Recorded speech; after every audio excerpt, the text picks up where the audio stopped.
என் பெயர் சுப்பிரமணிய பாரதி.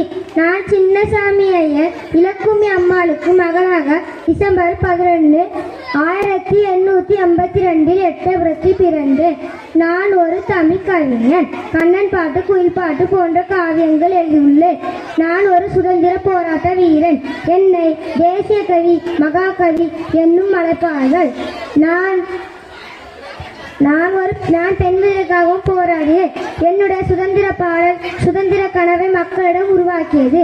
சாதிகள் இல்லடி பாப்பா என்னும் பாடல் மூலம் தீண்டாமையை ஒழித்தேன். நான் 1221ஆம் ஆண்டு செப்டம்பர் 11 மண்ணுலகை விட்டு விண்ணுலகம் அடைந்தேன். நான் மறைந்தாலும் என்னுடைய கவிதைகள் மூலம் மக்களிடம் தேசபக்தியை ஊட்டிக்கொண்டே இருப்பேன். அச்சமில்லை அச்சமில்லை அச்சமென்பதில்லை, உச்சி மீது வானிடிந்து விழுகின்ற போது அச்சமில்லை அச்சமில்லை அச்சமென்பதில்லை. நன்றி.